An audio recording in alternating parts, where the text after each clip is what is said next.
আল্লাহর হাবিব বিশ্ব নবী জনাব মুহাম্মদুর রাসূলুল্লাহ সাল্লাল্লাহু আলাইহি সাল্লাম বলেছেন, বিশ্ব নেতা বিশ্ব নবী জনাব মুহাম্মদুর রাসূলুল্লাহ সাল্লাল্লাহু আলাইহি সাল্লাম বলেন, আল্লাহ পাক বলেছেন মুহররম হচ্ছে আমার মাস।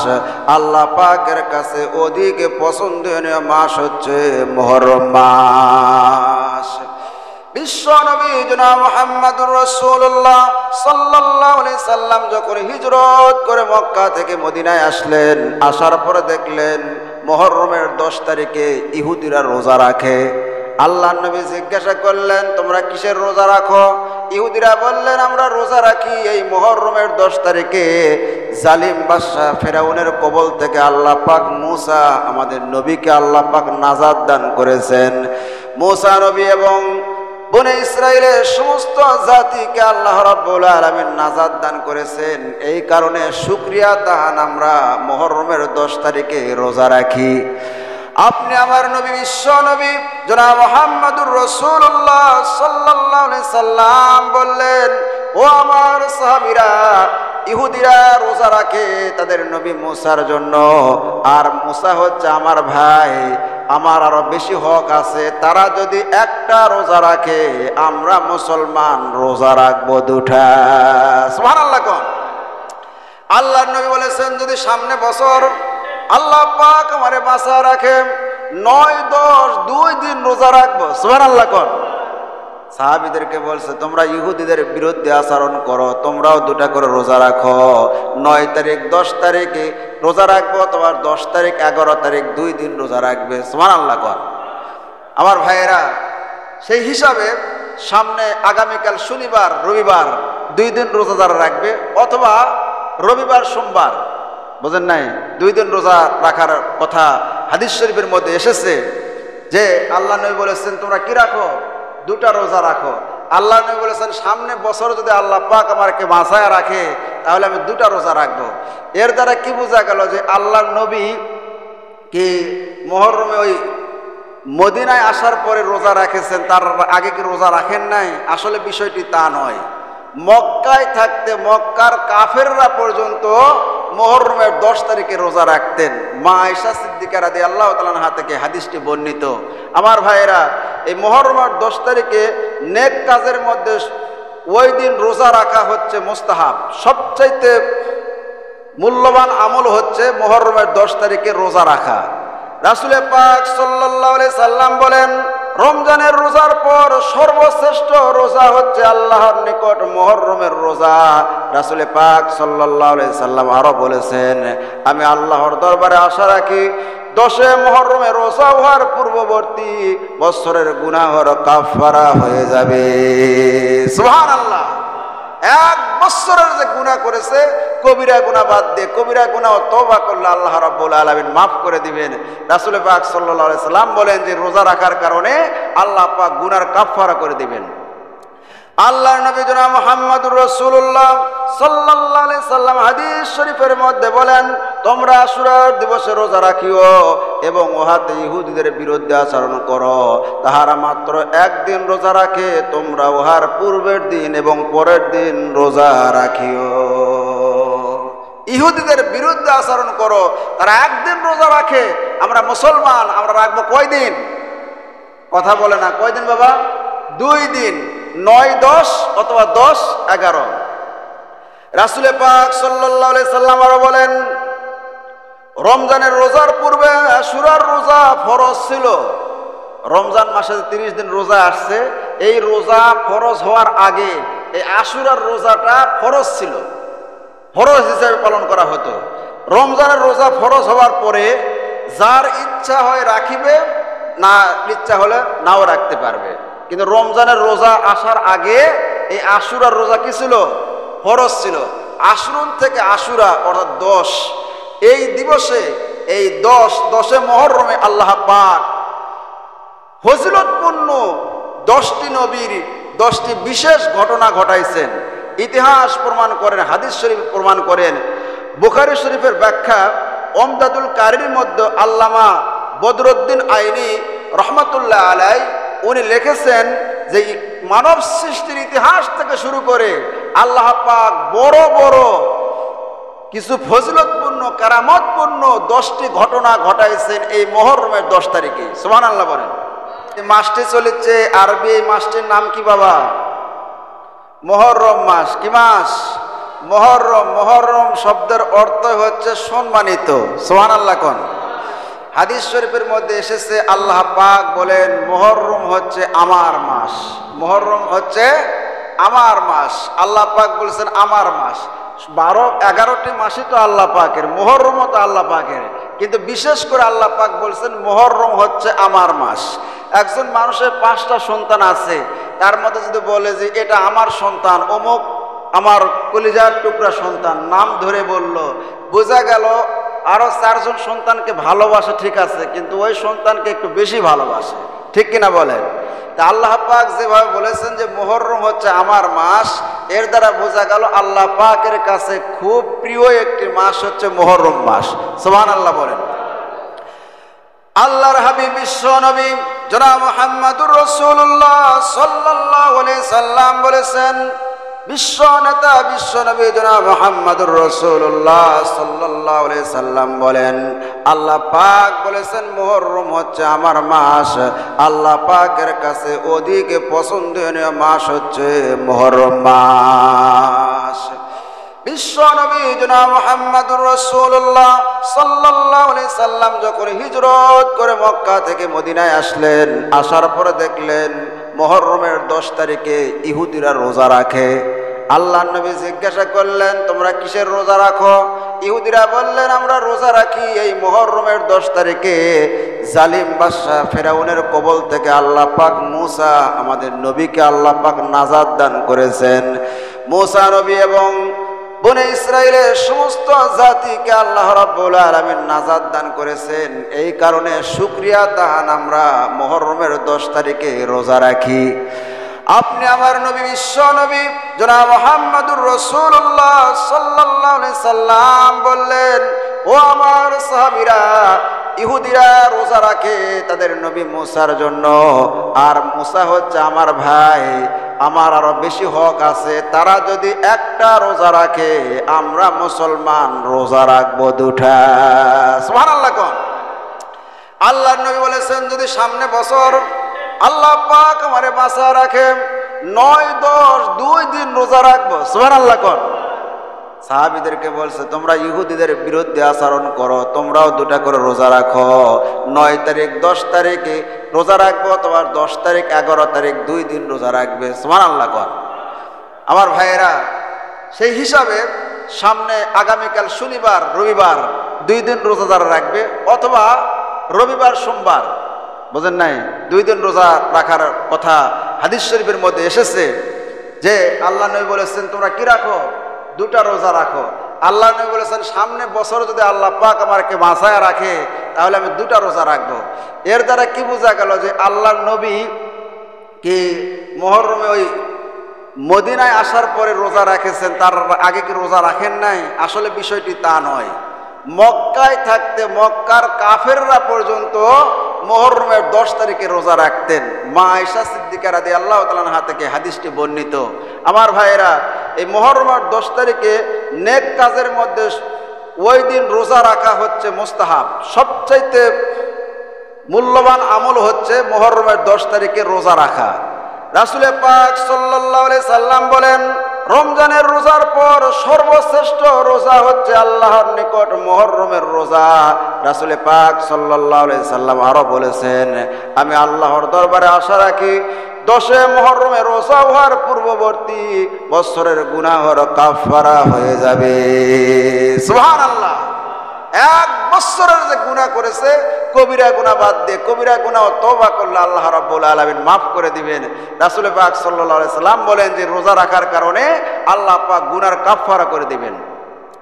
আল্লাহর নবী জনাব মুহাম্মদুর রাসূলুল্লাহ সাল্লাল্লাহু আলাইহি সাল্লাম হাদিস শরীফের মধ্যে বলেন তোমরা আশুরার দিবসে রোজা রাখিও এবং উহাতে ইহুদিদের বিরুদ্ধে আচরণ করো।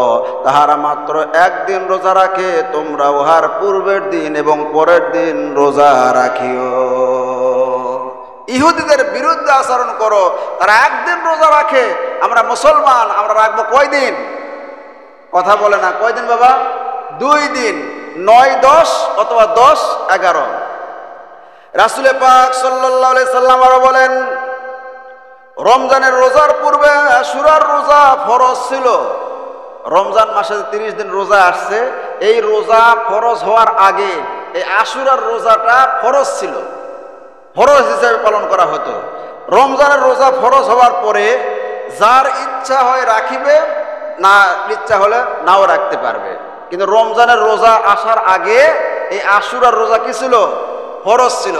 আশুরুন থেকে আশুরা অর্থাৎ 10, এই দিবসে এই 10 মুহররমে আল্লাহ পাক ফজিলতপূর্ণ 10টি নবীর 10টি বিশেষ ঘটনা ঘটাইছেন। ইতিহাস প্রমাণ করেন, হাদিস শরীফ প্রমাণ করেন। বুখারী শরীফের ব্যাখ্যা ওমদাদুল কারির মধ্যে আল্লামা বদরুদ্দিন আইনি রহমাতুল্লাহ আলাই উনি লিখেছেন যে মানব সৃষ্টির ইতিহাস থেকে শুরু করে আল্লাহ পাক বড় বড় কিছু ফজিলতপূর্ণ কারামতপূর্ণ 10টি ঘটনা ঘটাইছেন এই মুহররমের 10 তারিখে। সুবহানাল্লাহ বলেন। তার মধ্যে 1 নাম্বার হচ্ছে, আমরা অনেকেই ভাবি যে ইমাম হোসাইন কারবালার ময়দানে শহীদ হয়েছে, এই কারণে মুহররমের দাম বাড়ছে 10 তারিখের। আসলে বিষয়টি তা নয়। বিষয়টি হলো তো অনেক পরে তো ইমাম হোসাইন শহীদ হলেন, তার আগে থেকে মুহররমের 10 তারিখের মর্যাদা রয়েছে। বলুন না সুবহানাল্লাহ। আল্লাহর নবী হযরতে মূসা আলাইহিস সালাতু ওয়াস সালামকে আল্লাহ পাক এই মুহররমের 10 তারিখে ফেরাউনের কবল থেকে মুক্তি দান করেছেন। মূসা আলাইহিস সালাতু ওয়াস সালাম তার সাথী সঙ্গীদেরকে নিয়ে দ্বীনের দাওয়াত দিচ্ছিলেন, দ্বীনের বুঝ দিচ্ছিলেন। তো এরকম ভাবে আমার ভাইয়েরা নীল নদীর কিনারে দাঁড়ায়া দাঁড়ায়া বক্তব্য দিচ্ছিলেন। এমন সময় পিছন থেকে ফেরাউন বাহিনী ধাওয়া করেছে। মূসা আলাইহিস সালাতু ওয়াস সালাম এবং তার সৈন্যবাহিনীকে, তার সাথীদেরকে নিয়ে রওনা করে দৌড় দিয়েছে। পিছনে ফেরাউন বাহিনী, লস্কর বাহিনী, সৈন্যবাহিনী, সামনে নীল নদী, পিছনে ফেরাউন বাহিনী, পালাবার কোনো পথ নাই। সেই সময় তার সাথী সঙ্গীরা বলে ফেললো, মূসা আলাইহিস সালাতু ওয়াস সালামের সাথীরা বলে ফেললো, ইন্না লামুদরাকুন, আমরা তো ধরা পড়ে গেছি। আমাদের সামনে হলো নদী, পিছনের দিকে রাস্তা, পিছনের দিকে ফেরাউন, আমরা এখন কোথায় যাব? আল্লাহ রাব্বুল আলামিন নবী মূসা আলাইহিস সালাতু ওয়াস সালাম ভয় পেলেন না, ঘাবড়ায় গেলেন না, ধৈর্য হারা হলেন না। মূসা আলাইহিস সালাতু ওয়াস সালাম তখন ডাক দিয়ে বললেন, ও আমার সাথীরা, আমার সঙ্গীরা, ভয় পেও না, চিন্তা করো না, আমরা একা নয়, আমাদের সাথে আমাদের আল্লাহ আছে। কি কথা মূসা আলাইহিস সালাতু ওয়াস সালাম তার সাথীদেরকে বলেছিলেন, আল্লাহ রাব্বুল আলামিন কোরআনে কারীমের মধ্যে সেই কথাটা নোট করে রেখেছেন। আল্লাহ পাক বলে, মূসা আলাইহিস সালাতু ওয়াস সালাম বললেন, কাল্লা, কখনোই নয়, নিশ্চয় আমার আল্লাহ আমাদেরকে পথ দেখাবেন। জোরে জোরে কন্যা সুবহানাল্লাহ। কি একটা বিশাল পরীক্ষা! সামনে হলো নদী, পিছনের দিকে শত্রু বাহিনী, ফেরাউন বাহিনী চলে আসছে, ধরে ফেল দিবে। সেই সময় আল্লাহর নবীরা ধৈর্য হারা হন নাই। মূসা আলাইহিস সালাতু ওয়াস সালাম বলে ফেললেন, ও আমার সাথীরা, ও আমার সঙ্গীরা, চিন্তা টেনশন করো না, আল্লাহ আমাদেরকে পথ দেখাবেন। আল্লাহ রাব্বুল আলামিন মূসা আলাইহিস সালাতু ওয়াস সালামকে ডাক দিয়ে বললেন, মূসা, তোমার হাতের মধ্যে কি? লাঠিটা এরকম ভাবে দরিয়ার মধ্যে একটা বাড়ি মারো। বাড়ি মারলেন মূসা আলাইহিস সালাতু ওয়াস সালাম। বাড়ি মারার সঙ্গে সঙ্গে রাস্তার দরকার ছিল একটা। আল্লাহ রাব্বুল আলামিন 12টা রাস্তা পানির মধ্যে করে দিলেন। বলুন না সুবহানাল্লাহ। পানির মধ্যে রাস্তা, বিশাল ব্যাপার। মূসা আলাইহিস সালাতু ওয়াস সালাম দেখতেছেন যে বাড়ি মারার সঙ্গে সঙ্গে পানিটা এরকম ফেটে গিয়ে দুই সাইডে পানিগুলো পাহাড়ের মধ্যে দাঁড়িয়ে আছে, আর মাঝখান দিয়ে রাস্তা। আমার ভাইরা, আল্লাহ রাব্বুল আলামিনের নবীদেরকে আল্লাহ পাক কিছু কেরামত দান করেছেন। মূসা আলাইহিস সালাতু ওয়াস সালামকে একটা লাঠি দান করেছিলেন। এই লাঠি দিয়ে মূসা আলাইহিস সালাতু ওয়াস সালাম সাপও বানাইতে পারে। সুবহানাল্লাহ। মূসা আলাইহিস সালাতু ওয়াস সালাম যখন বাড়ি মারলেন, রাস্তার দরকার ছিল একটা, হয়ে গেল কয়টা? 12টা রাস্তার দরকার কি ছিল? এর কারণ আছে। তার মধ্যে হচ্ছে মেন কারণ হলো মূসা নবীর গোত্রের লোকেরা ছিল 12 গোত্র ছিল। কয়টা গোত্র ছিল? 12টা বংশের মানুষ ছিল। ওদের মধ্যে এত হিংসা বেশি। ইহুদি বর্তমান যারা বেঁচে আছে, ইহুদিদের হিংসা বেশি না কম? প্রচুর হিংসা। তারা মুসলমানদেরকে মুনহাদিম করতে চায়, ধ্বংস করতে চায়, সারা পৃথিবীর থেকে মুসলমানের নাম নিশানা তুলে ফেলতে চায়। ওরা খুব হিংসুক। আর মুসা আলাইহিস সালামের জাতির লোকেরা এত হিংসুক ছিল, এত বড় বিপদ, সামনে নদী, পিছনে শত্রু ফেরাউন, তারপরে যদি একটা রাস্তা হয়, ও রাস্তার মাঝখানে যায় মারামারি লাগবে। এত এক গোত্রের লোক আর এক গোত্রের লোকের দিকে তাকায় না, চেহারার দিকে তাকায় না। একসময় পানি নাই, পুরা মিশরের মধ্যে পানি নাই। মুসা আলাইহিস সালামকে এসে বললেন, তার সাথীরা সাহাবেরা বললেন যে হুজুর আপনি দোয়া করেন, দোয়া করলে আল্লাহ যাক পানি দেয়। আল্লাহ রাব্বুল আলামিন মুসা আলাইহিস সালামের দোয়া কবুল করলেন, পানি দিলেন, একটা নহর দিলেন, একটা কূপ থেকে পানির ফোয়ারা ওঠা শুরু হলো। সেই সময় তার গোত্র লোকেরা বলল, মুসা এরা কেমন দোয়া করেছেন, একটা কেন পানির কূপ হলো, 12টা কুয়া লাগবে, এক কুয়ার থেকে আমরা পানি পান করব না। কত খারাপ চিন্তা করছেন। পানি পাচ্ছে না, পানি ছাড়া মরে যাচ্ছে। পানি এক কুয়ার থেকে আসছে, সবাই মিলে জিলে খাক নাকি বলেন? বলছে না, এক কুয়ার থেকে আমরা পানি খাবো না, 12টা গোত্র, আমাদের 12টা কুয়া লাগবে, এক কুয়ার থেকে খাবো না। এটা আল্লাহ ভালো করে জানে যে এই বিপদের মুহূর্তেও যদি একটা রাস্তা হয়, তাহলে মাঝখানে যারা ঘুতাঘুতি লাগে, মারামারি লাগে, ওই পার পোষাই পারবে না। এই জন্য আল্লাহ রাব্বুল আলামিন মুসা আলাইহিস সালামের লাঠির বাড়ির আঘাতে একটা দুটা নয় 12টা রাস্তা করে দিলেন। মুসা আলাইহিস সালাম তার সাথীদেরকে এনে যখন নীল নদীর কিনারায় চলে গেলেন, এইদিকে ফেরাউন বাহিনী চলে আসছে। নীল নদীর কিনারায় আসার পরে দেখতেছে বিশাল বড় গ্র্যান্ড টান রোড, বিশ্ব রোড হয়ে আছে। ফেরাউনকে জিজ্ঞাসা করা হলো, ফেরাউনের বাহিনী জিজ্ঞাসা করতেছে, হুজুর সমুদ্রের মধ্যে রাস্তা কেমনে হলো? সেই সময় ফেরাউন ডাক দিয়ে বলতে, তোমরা জানো না আমি হলাম সবচাইতে বড় খোদা, আমি আসার আগেই রাস্তা হয়ে গেছে।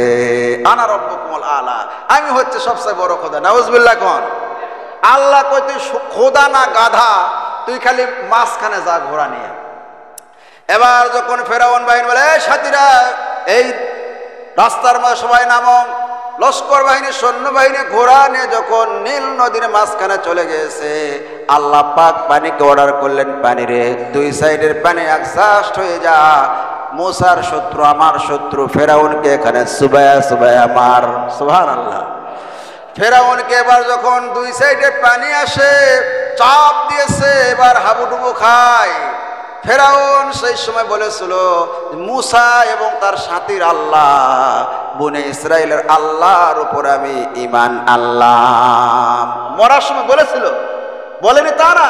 যখন পানি খায়, পানি খাই থেকে পেটটা পুটকা মাছের মতো ফুলে উঠছে, দেখছে আর উপায় নাই, সেই সময় বলতেছে আমি মুসা এবং বনে ইসরায়েলের যে আল্লাহ আছে তার উপর ঈমান আনলাম। এর মধ্যেও প্যাস ডাইরেক্ট কই নাই যে আল্লাহর উপর ঈমান আনলাম। বোঝেন না কথা? যারা প্যাস মরার সময় তাদের প্যাস আছে, যেরকম ঠিক কিনা?